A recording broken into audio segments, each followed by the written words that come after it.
Plenty of room at the Hotel California.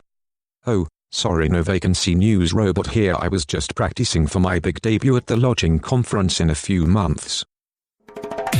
Do you live, eat, and sleep the hotel industry? Looking to brush up on your game? You've come to the right place. Welcome to No Vacancy, the hospitality industry's #1 podcast, with your host, Glenn Hausman.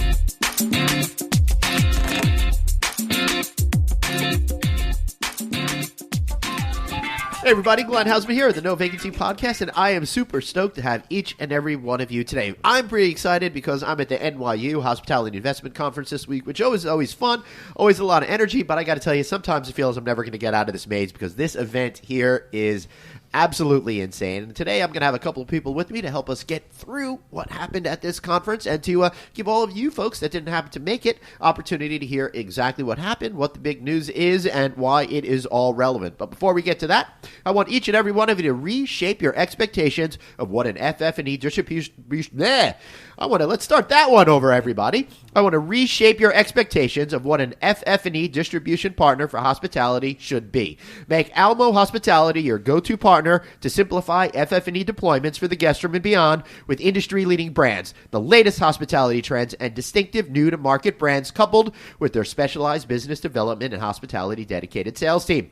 Almo Hospitality, well, they're a division of Almo Corporation, which happens to be the nation's largest independent distributor of professional AV, consumer electronics, major appliances, outdoor furniture, and housewares. And now, to get on with the thick of our show, and I'm excited to have this. I think we've got the super crew here today, joining us once again, our very frequent guest and friend of the show, Mr. Bruce Ford of Lodging Econometrics. Gee, welcome to June. And hanging out here on the sidelines, Mr. Dave Eisen of HotStats. What up, what up? How are you guys doing today? Well, life is good, Glenn. It is a beautiful day in New York, and it's great to see you, man. I'm not a big fan of having to come into the city at this time of year. I really like to be out at the Hausman Resort Pool Club and Smokehouse, kind of chilling out. But I got to tell you, coming into this event this week, the weather here has been absolutely spectacular, and I think it's setting the stage for good vibes. Dave, are you feeling some good vibes from this show? Feeling fantastic vibes. Well, first of all, as you know, conference weather is usually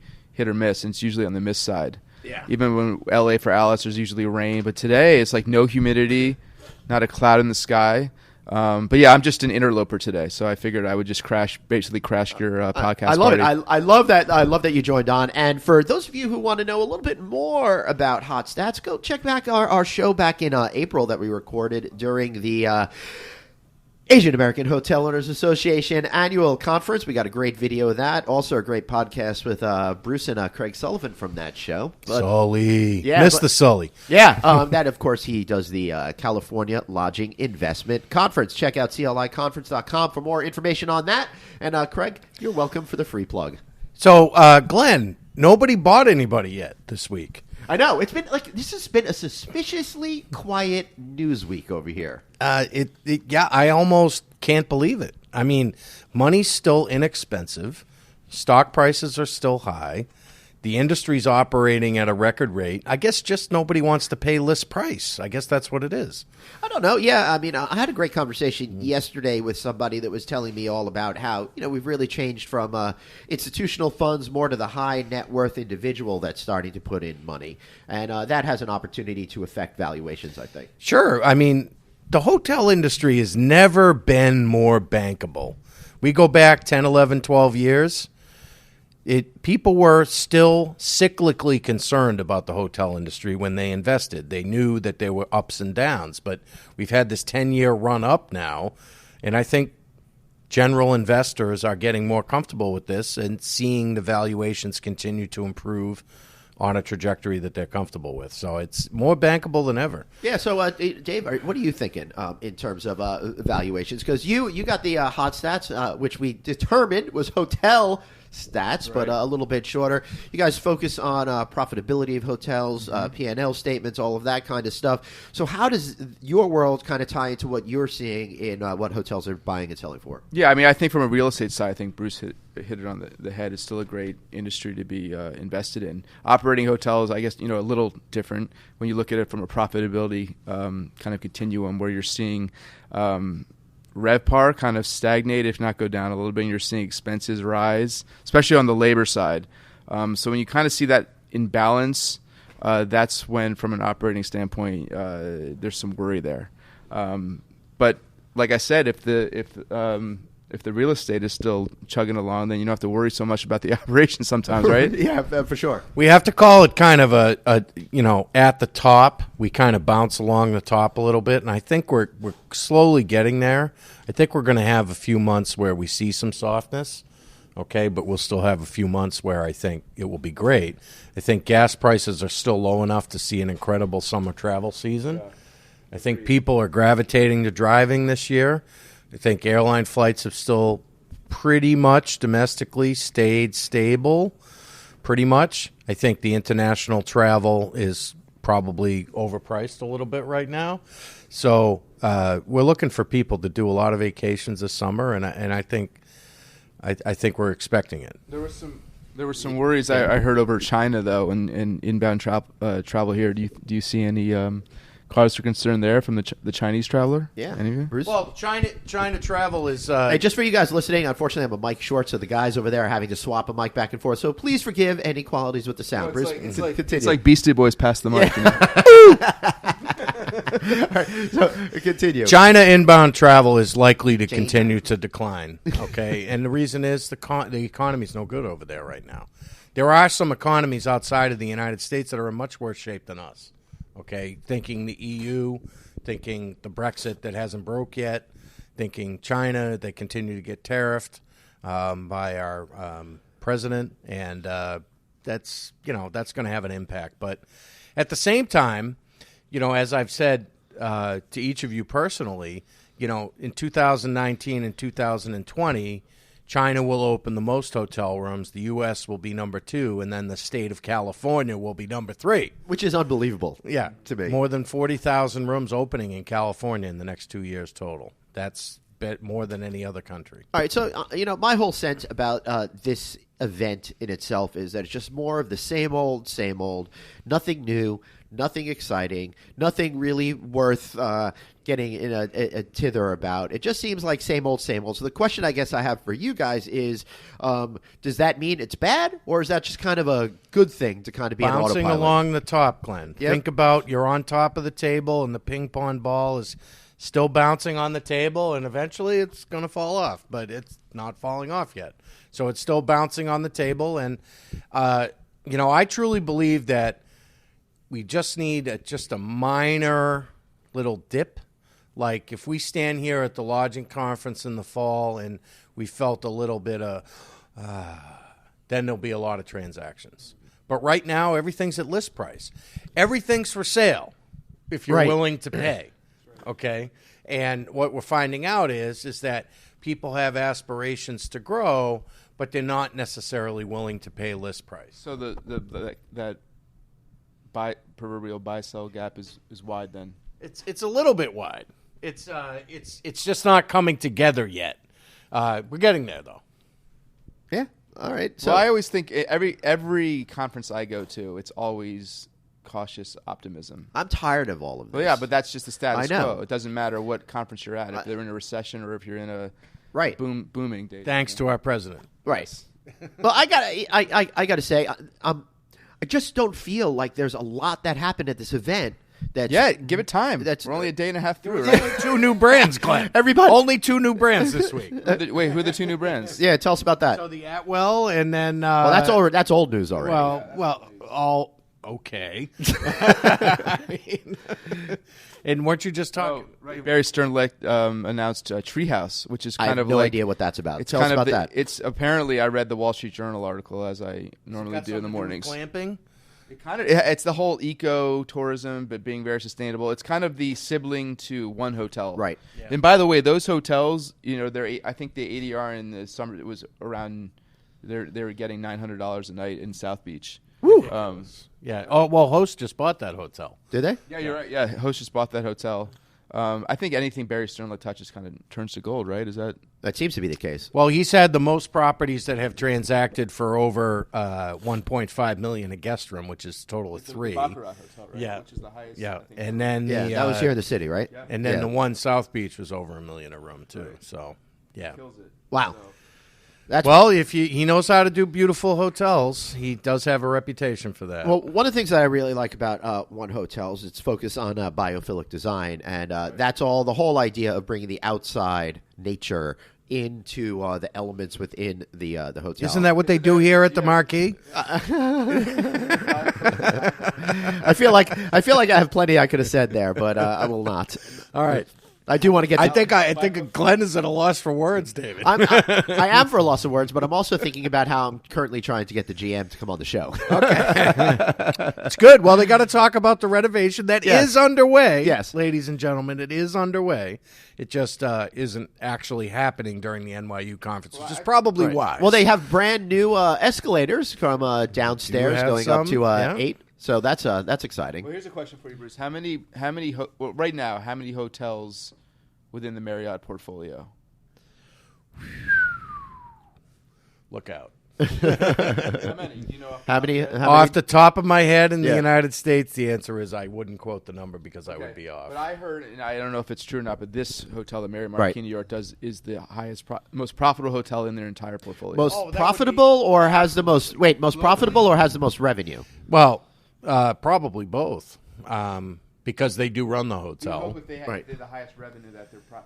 Say that again. Sorry, line. I was saying if it is the highest on a revenue wise, and you hope that their operations team is doing a good job of flowing all that. Well, I just think down to that the bottom line, there's so a lot more fixed expenses that make operating a hotel in Times Square a lot more challenging than elsewhere.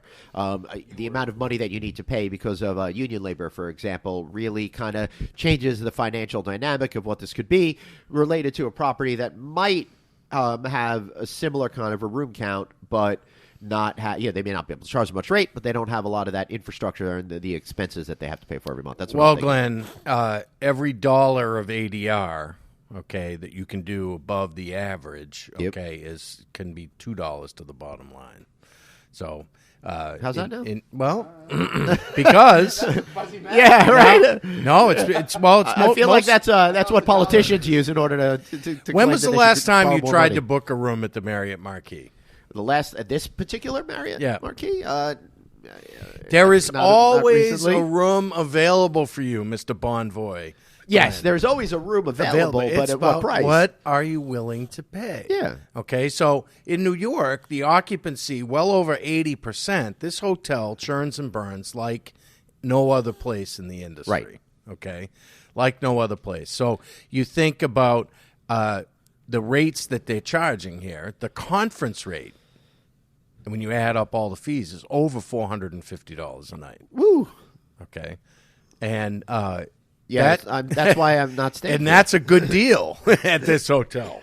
Okay, so they probably have some aspect of a lot of points getting used at this property too, I would imagine. Yeah. Okay, but they have an herb garden in the lobby now, Glenn. They are trying to maximize every single stinking inch of this place to make money. Is it on the 8th floor? Lobby? Yes. Huh. Yes, it's on the front desk side of the 8th floor. All right, I'm gonna have to.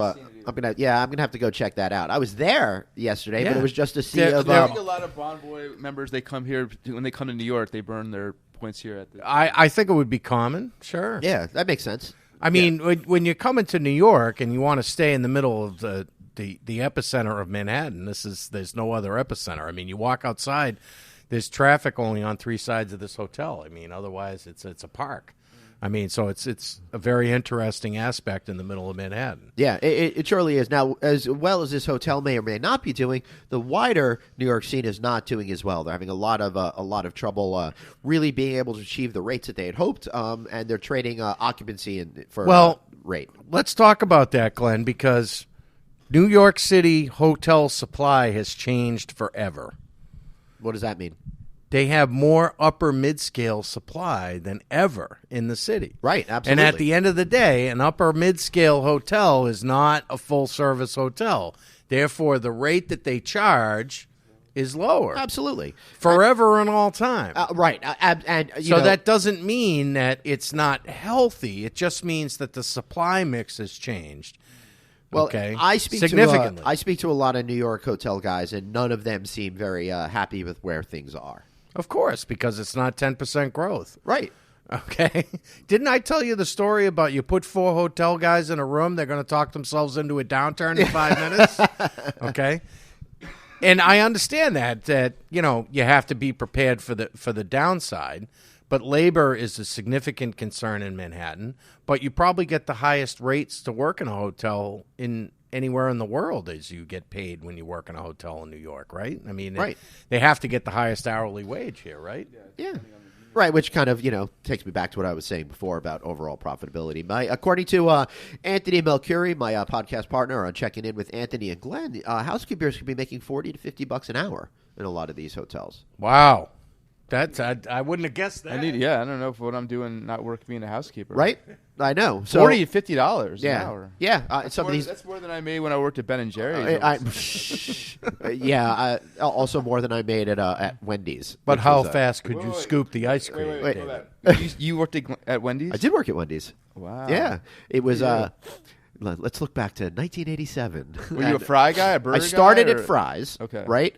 And what was fun about that was coming home smelling like oil, and then, of course, having little burns on you all over the place that looked like pimples from little drops of oil hitting you in the face, and having that sheet of oil all over you every day. He was hot back then. Yeah, I was hot. But I did get promoted at some point, and I got to do the grill for the drive-through. Oh. So I actually had a grill assistant who would put down all of the patties, right. And I would be in charge of flipping them. And then when somebody yelled out something, I'd have to give them 1 or 2 patties, and then the old stinky ones that you did not want to serve the customers, you chopped up, put in a special bucket, and that went into the chili for the next day. Yum, yum. Yeah. Bruce, did you ever work a service job?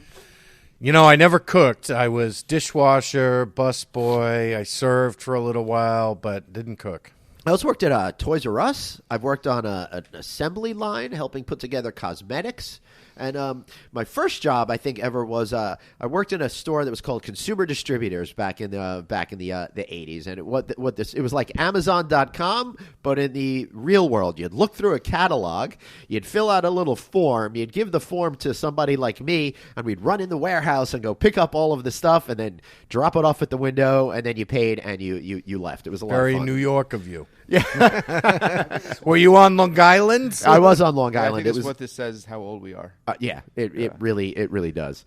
Yeah, well, you wouldn't see that today. Although, as I said before, the hotel industry being more bankable, that's one thing I wouldn't want to be in right now is retail.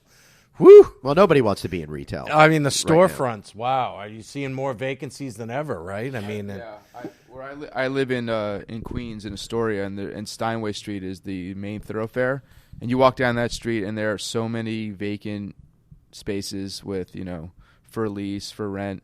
It's incredible. But I think it's also a part of the changing the way people shop now, and the types of stores that people are shopping at. I think there's I don't think it's definitely not an issue of the wider economy. I think what we're seeing there's my hunch is 2 things happen. An overabundance of properties that should never have been built. I remember watching on Long Island strip mall after strip mall after strip mall, and they all got filled up with stuff that nobody really wants. Now the only stores that seem to come in are vape shops, right? we got like 20 of those. Part of the new economy, right? Right, and then all the traditional retail stores seem to be going out of business because everybody likes buying their stuff online. So these big box retail stores, the big box, because that's where the challenge is. When the anchor leaves, that's when the mall closes. I mean, we're seeing Macy's and Sears, and obviously Filene's already gone. Yeah. But those were some substantial anchor tenants across the country. Yeah, they're turning our local Sears into a movie theater, which is actually going to be good. I might want to go there then. Yeah, well, you'll shop there more than you did at Sears. But will it be an eat-in movie theater, Glenn? I don't know. I really don't know what the plans are. I just heard that a theater was coming, but I didn't research it yet. I hope it is one of those cool theaters, though. Yeah. By the way, what is that old phrase in the hotel industry that we're not overbuilt, we're Under-demolished, yeah. That's a good one. You got it. That's definitely true for retail. So I guess we should wrap this up by talking a little bit more about the hotel industry instead of our old jobs and the case for retail. So, we're heading into the summer season right now. We think that the brands are going to continue to announce a lot more new hotel brands. Do you think there's going to be any real significant news of that type, or is it all just going to be focused on trying to enjoy summer travel for a little bit? Well, we've officially reached 90 brands announced that they're going to put their first hotel in the United States since the beginning of 2015. 90 brands since the beginning of 2015. So I think we're beginning to slow down on the brand announcement train, I think. Well, okay, I do IHG know, just put one out. Barry Sternlicht just put one out. Choice is going to do another one. Hilton will probably do another one, but what I don't want to do is be here in a year and say it's been 100 brands. I don't think we're going to go there. Okay, 90 new brands announced a first flag property in the United States since 2015. Yeah, it's pretty. So it can be crazy. international brands coming here for the first time, or a new ground up brand starting here. So the one thing I did see this week with Hyatt announcing that they have a boutique department now, if you will. So they have like a division. Yep, a boutique lifestyle division. Yep. So that's new. I would expect to see that from some other companies too. Marriott has one of those, and I'd expect that IHG may be looking at that as well with the Kimpton properties, and then this new brand, and as they remake Crowne Plaza too. I'm going to go see the property at their headquarters in a couple weeks, the Crowne Plaza in Dunwoody there. Yeah, that's just about done too. So cool. I keep trying to get down to Atlanta to see more stuff. Yeah, Dave. What? No, I was going to ask what you guys thought about kind of the from the acquisition side, M&A. I was seeing today that HPT bought 774 retail properties for $2.4 billion. You think there's going to be more activity there? There's that acquisition that we hadn't had yet, Glenn. I mean, yeah. But HPT going into retail, what are they going to do with that? I mean, turn it into hotels? Airbnbs, perhaps? You pull up to your retail shop, you swipe your card, and you're in, or what? I mean, that's a lot of money. Yeah. That's a lot of money. Yeah. But, HPT, it's a very different business model, because when they came together as a partnership, again, to house a lot of Marriott managed select service properties that were in partnership. And in many cases with those hotels, they continue to maintain the brand relationship. But some of the other portfolios that they bought, they bought Sonesta Hotels and Resorts and have that ES brand, which is the extended stay. And when those franchise agreements come up that are not Marriott, they've been changing them over periodically. Kind of. Yeah, I know. It's kind of scary. Well, you have a smartphone, so I have to keep up. But you should feel good about the summer season as a hotel owner. I think you should feel good about seeing at least as good as last summer. This summer, and I think that, as I said on the previous episode a month ago, maybe it was 3 weeks ago, but if you are indeed in need of renovation, please begin. Please do the renovation, because new supply is going to come to your doorstep, and you have to compete, and it's time to do that renovation. Yeah, excellent. Great. Any final thoughts from you, Dave?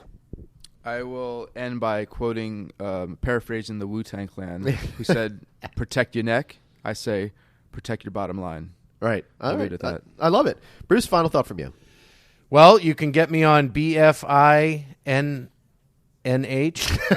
on Twitter. Someone's been at a conference a couple of days. BFNNH. Yep. And, of course, you can follow us on LinkedIn at Lodging Econometrics, and now we're on Facebook, too. Ooh. With Lodging Econometrics on Facebook. So Good to see you, my friend, and happy summer. Yeah, happy summer to you too, Bruce. Dave, how can we find you on HotStats? Well, actually, HotStats.com. We just relaunched a new website. It's fantastic. Please come see us there. Rolling out new content that I'm actually helming now. New blogs that we get up every week. Awesome. And you can check me out on Twitter at David Eisen 3. Excellent. Or put up a bet sign. Yeah, I'll come find you. All right, I love it. I want to thank the stats men for being here today. Got to get all of your statistics from both of those companies. They really know what they're up to. So stick around, because after this commercial break, I got more coverage coming here from the NYU Hospitality Investment Conference. I finally managed to track down Peter Strebel, the CEO of Omni Hotels and Resorts, an interview I've been wanting to do since he took charge a little bit over a year ago. So stick around for that great conversation to learn all about how their strategy differs from what you might think. Thanks so much. Be right back. Have a question for your host, Glenn? Tweet him now at Traveling Glenn. No Vacancy, the hospitality industry's #1 podcast. We'll be right back. Hey everybody, Glenn here. So listen, the extended stay market accounts for 8.6% of the U.S. lodging supply, and it's been growing steadily since 2013. That explains why Red Roof has entered this market with their Hometown Studios by Red Roof product last year. Well, listen, this year at AHOA, Red Roof unveiled the first prototype of the new build concept for Hometown Studios. So, from the company that obsessively listens to their guests comes a brand new design based on consumers' #1 request: more functional storage in the bedroom and bath, but not at the expense of good design. As Red Roof's Chief Development Officer Phil Yu told me, Hometown Studios is all about aesthetically pleasing properties underpinned by cost-effective construction and economically sourced materials that allow us to deliver modern functional hotels that exceed guest expectations for an extended stay property. Listen to that whole interview. You can find it on Facebook. You can find it at NoVacancyNews.com. But it's a topic that is so important, and you really should be focused on Hometown Studios. What's more, for hoteliers looking to reposition, the new designs can be adapted to enhance existing hotels. And franchisees get Red Roof's significant brand awareness, their seasoned management team, and Ready Rewards, a richest in-class loyalty program with nearly 3 million members. And that just happens to be the least expensive program for owners. Plus, if you ask Red Roof's franchisees, they'll tell you genuine relationships, real results. It isn't just some slogan, it's how Red Roof does business. Get in on the new way to extended stay and visit redrooffranchising.com or call them at 888-473-8861.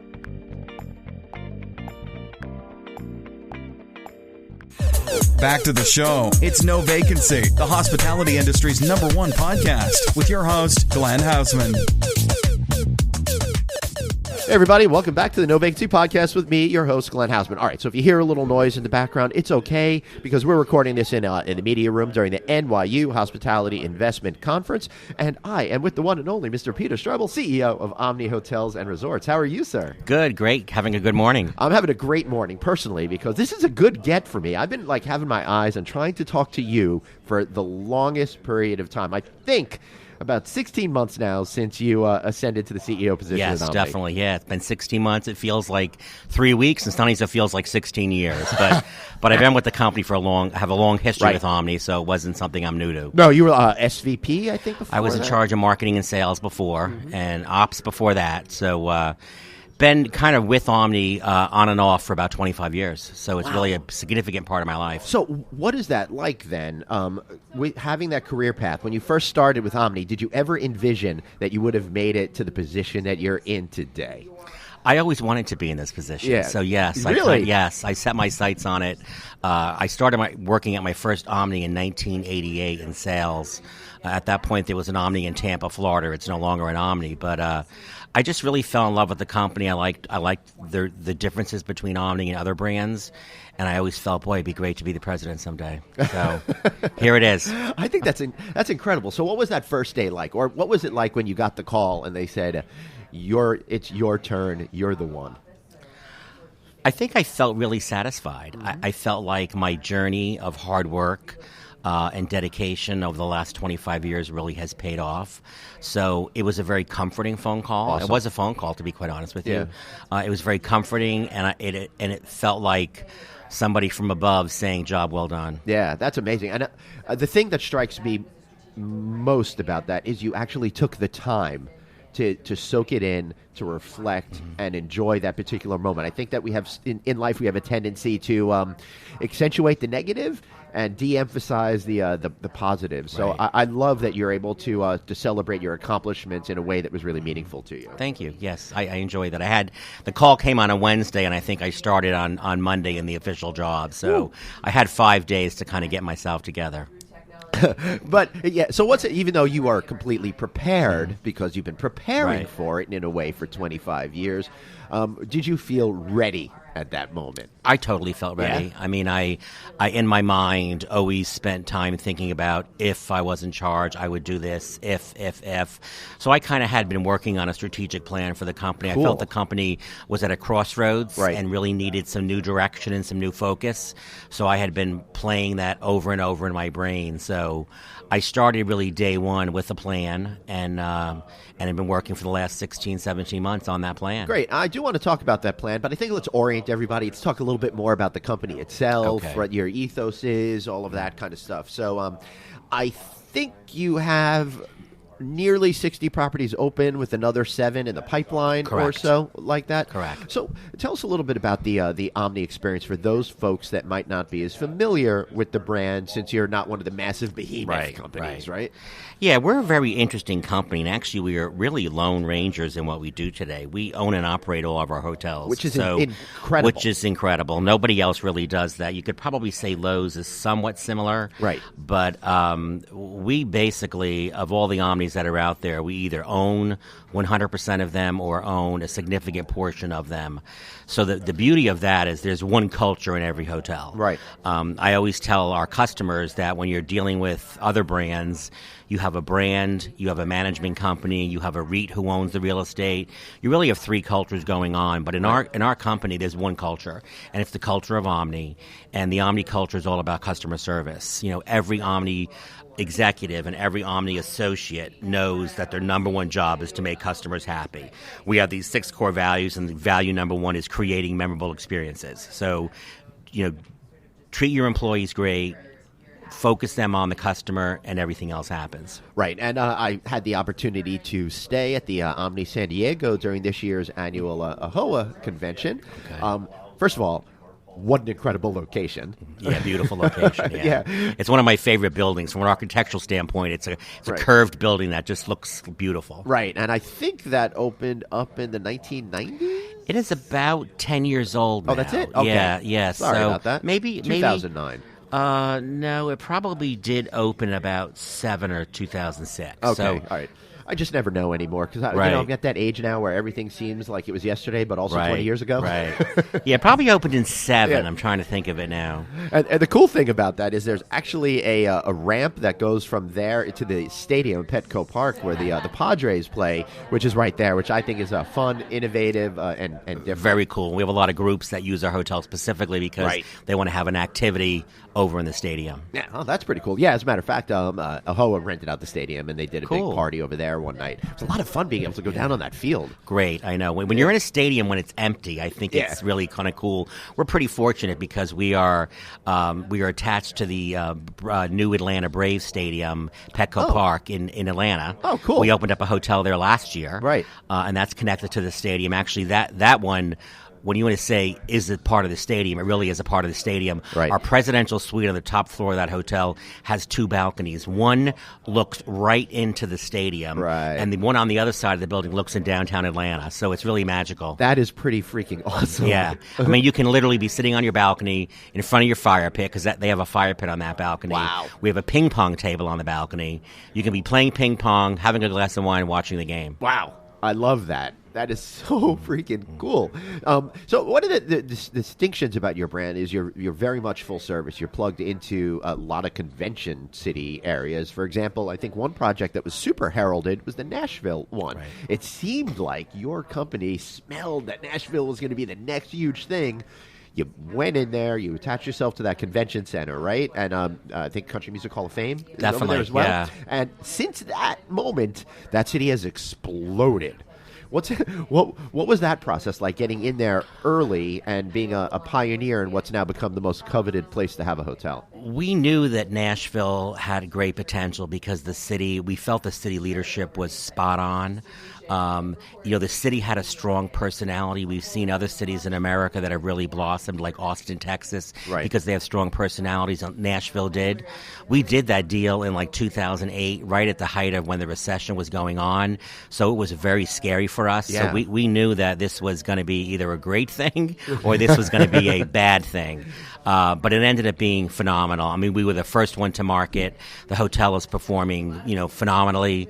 It's actually, out of all our Omni hotels that we own and operate, it's our most profitable hotel. Yeah, that does not surprise me. Hugely successful. The average rates in Nashville are actually higher than they are in New York City. Yeah, well, all right. So let me put that into context. Nashville is super desirable right now, and New York City, while it's pretty amazing, is, I think, incredibly overbuilt. And a lot of hoteliers here are having a lot of time with the occupancy versus rate type of scenario. Not as bad in Nashville, though. Now, the only thing that annoys me about Nashville is everyone still holds events at the Opryland, and I haven't had a chance to stay at your hotel downtown because no one's doing stuff at the convention center, at least in my sphere of travel. So could you do me a favor and convince all the hotel companies to have their events at the convention center so I can stay at your hotel, please? Yeah, definitely. I'd love that. But as long as they pay the right rate. Right. So if it's probably lower rated, they can go over to Opryland. Right, okay, yeah. Which is probably why we're there all the right. time. Also, you're getting into Boston right now. Definitely, yeah. We're doing another big project there.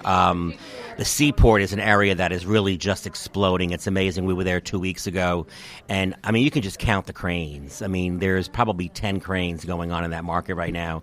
We broke ground over a year ago. We're opening up in late 2021. We're accepting business as early 2022. Wow. This is an over 1,000-room hotel right across the street from the Boston Convention Center. We're going to have over 100,000 square feet of meeting space. So it really is going to be something totally unique and different for Boston. We're over-programming it very much like we did in Nashville, very much like we did in Dallas.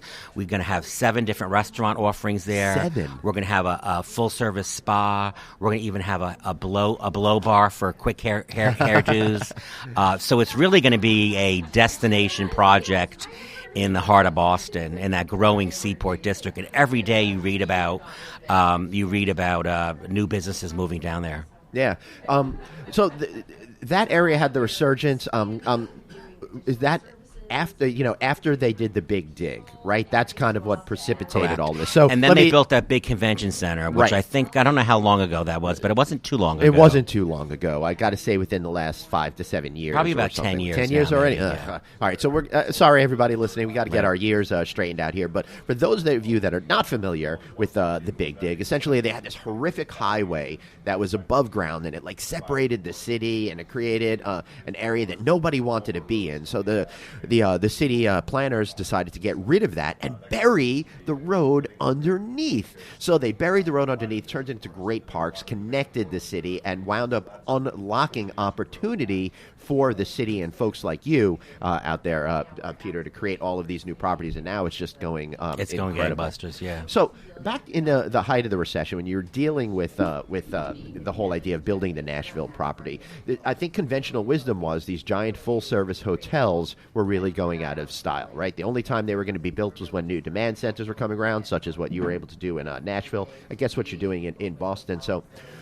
what made you as a company stick with that particular strategy to keep with those hotels as opposed to doing what everybody else was doing in the business? I think we saw success, and I actually want to say that really San Diego, the hotel you stayed at, was really a big success. We built that hotel, I guess it might have been 15 years ago, and it was just an overnight sensation and did really well. We overprogrammed it with food and beverage. We had a rooftop pool. Mm-hmm. We brought in outside food and beverage. So we were like, wow, that was a pretty success formula, because in the past, most convention hotels were basically just big boxes with no food and beverage and maybe like a Starbucks and a boring restaurant.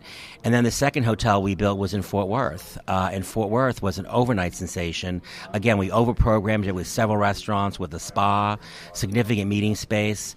And what we found was that these hotels operated really well for group business, but then on weekends, we basically were able to sell out every weekend with just local people driving in for a staycation. Right. Then we opened up in downtown Dallas, as you well know, and that's a 1,000-room hotel. And it's interesting. It's sort of like if you build it, they will come. But the Dallas market was really a high 50% occupancy market. And we operated that Omni almost at 80% every year. Wow. And again, the benefit is if we're not sold out on weekends, we can sell out on a Saturday night with transient business. And that's just people coming for the spa, coming for our steakhouse, coming for our sports bar, and the pool. So we found that's a really, really good formula. So we did that in Nashville. We did that in Louisville, which opened up last year, which is great. And we're under construction in Boston. We're under construction in Oklahoma City as well. Wow. Why Oklahoma City? Oklahoma City is a similar story to Nashville. Very strong city leadership. They've been effectively using their tax dollars to encourage new businesses to relocate downtown.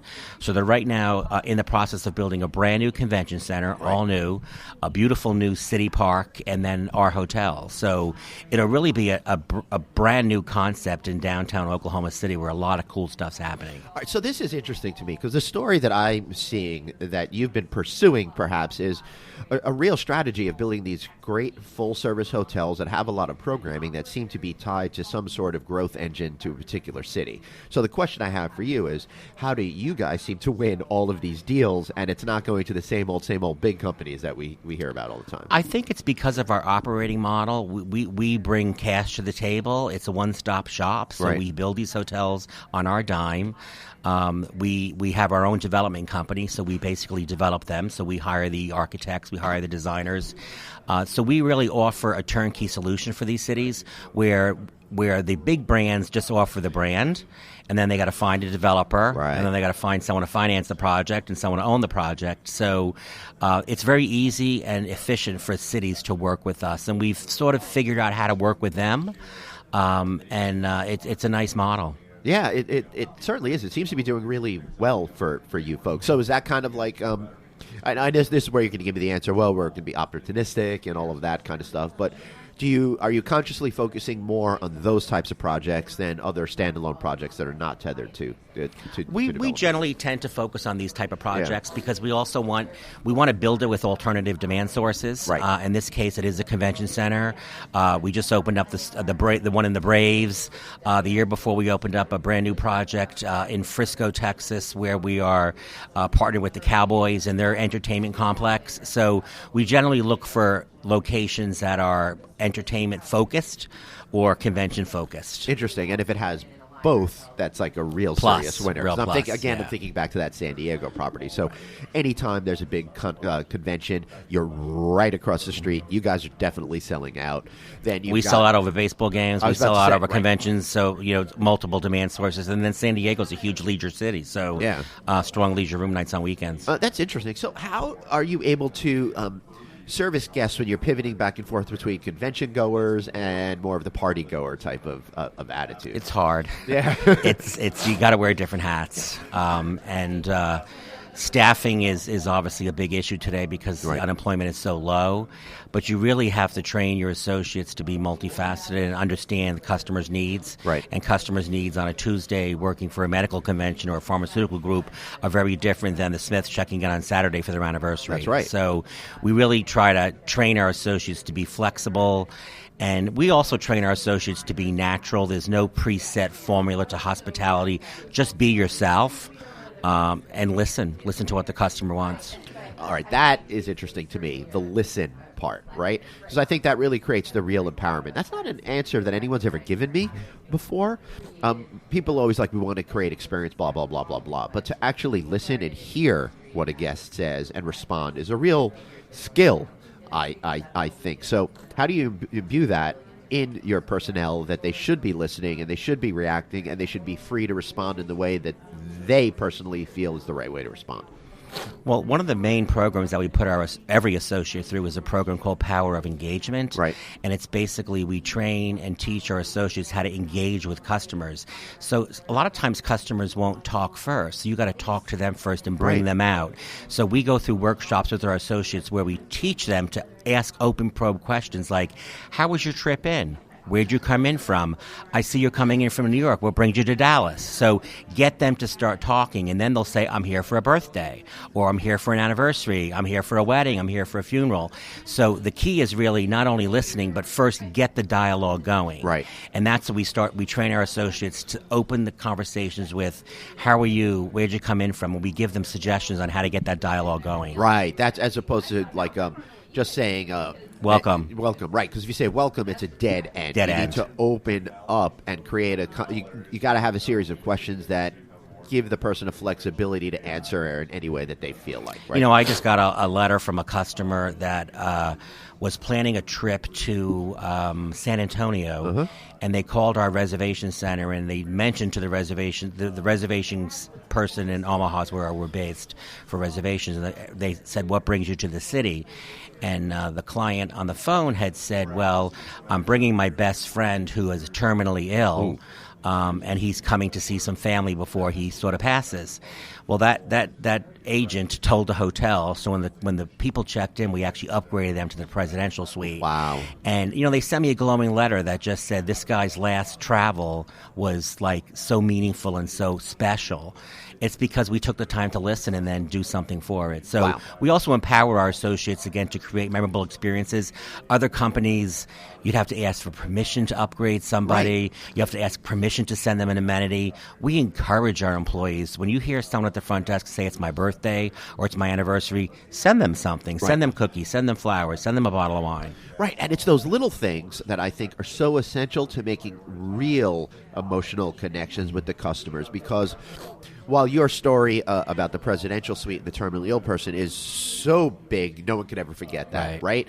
Even if you just get the cookies or a bottle of water or whatever it is, those are the things that I think people take away with them, and then they help you when that customer is looking to book a hotel in another city, have that top of mind awareness of your brand, right? And that's how we stand out, because we realize it's hard to compete with brands that have thousands of properties. Yeah. We're not top of the mind awareness. When Right. someone says to a guest on the street, what's a hotel company? Omni generally is not mentioned first, but as long as we want to be in their mind and embedded with a memorable experience, we'll get that business. Now, I don't know if it's just me, but you seem to have consumer awareness that goes far beyond the number of hotels that you have open. Most people think we're bigger. Yes. When we do go to focus groups and we do talk to customers, one of the questions is, well, how many Omnis do you think there are? And a lot of people will be like, a couple hundred, you know. So, but we really have, most of our hotels are major hotels in major markets. We're in major convention cities, and we also have a lot of well-known resorts. So, for example, Barton Creek in Austin is an Omni, La Costa, the Homestead in Hot Springs, Virginia, the Grove Park Inn, Amelia Island. So we have a lot of high-profile resorts that are big names in the business. Wow, I don't know how I forgot, but I was at Barton Creek last year. That place is awesome. Well, we just reopened it. It closed last year for 12 months. I didn't know that. We shut it for 12 months. See it now. Wait till you see it now. It reopened about 3 weeks ago. Wow, I must have been there just before. We added on new rooms, added on all new meeting space, rebuilt the spa, rebuilt the health club, rebuilt all the pools. Unrecognizable. Wow. So then speaking about the resort business, that's interesting that you got the convention business, you got the resort business, but there must be a lot of overlap because a lot of the resorts also have the convention facilities, right? So as different as they may sound, they're pretty similar, I would think, to operate. Yeah, they are. The resorts tend to have seasonal, which can be a challenge. For example, we'll do group business in Amelia Island, 12 months of the year. But in the summer, we don't really do group business there, and all of a sudden you're sold out, but you're sold out with families. So occupancy is not 1 per room. Occupancy is 4 per room. Right. So you've got 4 times the amount of people. So the resorts are a little bit more difficult with staffing levels. When they're slow, they're slow. When they're busy, they're really busy. So that's probably the big difference. The other difference is, I think, in some respects, the consumer is more demanding at a resort because generally it's on their nickel. Where a lot of times you're attending a convention like we are here in New York and you're not paying for your room, so you're less critical than if the money's coming out of your own pocket. So I think the level of service and the attention to detail needs to be in every hotel and resort, but I think in the resort space, people stay with you longer. and they have more time to experience you. And I think they're also more emotionally invested in the experience as well. Generally, they take time to shop. Why should I go here? So there's lots of different things that play with it. So being that you're a private company and you don't have to be beholden to a certain growth pattern, how much more growth do you think reasonably you can do? What pace is good for a company such as yours? Because you can't develop 20 at a time, I wouldn't think. No, we kind of call our hotels handcrafted. Right. We actually take time to develop them. We take time to design them so they're very local in nature and culture and flavor. I'd love for us to add 2 to 3 a year. I mean, this year we reopened Barton Creek. Yep. Right now we're possibly have another opening in 2020. Not 100% sure yet. And then 2021 we have Boston opening, Oklahoma City opening. 2022 we have openings in Arizona. We're building a hotel on the campus of Arizona State. Cool. And then we've got 2 other deals in the pipeline, one in South Florida and one in the southern part of the United States that possibly could happen in 22, 23. So, we have a nice pipeline of 2 to 3 openings per year. That's pretty, that seems like reasonable and smart to me. I always say Omni, we should get to 100 hotels. Our average rates, we're bordering on luxury when it comes to average rates and our product offerings, and you can't have those hotels in everywhere. Right. There's certain cities that don't really match the average rate that we need to run a successful property. Right. Plus, you're waiting for cities to do some major developments in order for you to have a viable opportunity. Right. So, any final thoughts before we wrap up here today, Peter? No, just that it's interesting being at this NYU conference because everybody who's in the business is here. Yeah. I've really spent my entire life in the hotel business. As a young child, I used to build hotels with my blocks, and it's been a great industry for me personally, and it's a fun job. So, what advice would you give folks that are listening to this that are looking to achieve what you have? Hard work, and you got to love what you're doing. I mean, I've loved to travel. I love this industry. Every city I go to, I tour hotels still. I get excited about a new hotel opening, whether it's mine or somebody else's. So I think you have to have passion. You got to have energy. You got to love what you do, and you got to work hard. How do you make sure that you, get out of your own head in order to make sure that you're making the right decisions and you're not prejudiced by your previous experiences when making a decision? I think we all need time to think. Yeah. I often close my door at work. And I don't want to say meditate, but I would have to say I close my door at work and really just think about a topic. And when you let your mind think without interruptions, interesting things come into it. Right. Excellent. So how about a good plug for Omni Hotels and Resorts? Where can people find you guys? Find us everywhere. There's a major city. We're in New York City and 52nd and Madison, San Francisco in the financial district. Nice. But I'd love for you to try the brand new Omni Barton Creek Resort that just opened up outside of Austin, Texas. It's purely magnificent. Beautiful. I love that idea. So I want to thank Peter for being here, and for all of you guys for listening to another great episode. Be sure to subscribe to this podcast if you haven't on Apple Podcasts, Google Play, Stitcher, and everywhere finer podcasts are found. So I'll be back next week. That is, unless I decide to go on permanent vacation at the Omni Barton Creek in Austin. So for Peter and myself, Glenn, thanks for listening. Thanks so much for listening to No Vacancy, the hospitality industry's #1 podcast, with your host, Glenn Hausman, online at rouse.media, on Twitter at Traveling Glenn, and on Facebook.com/Glenn.Hausman. We'll catch you next time.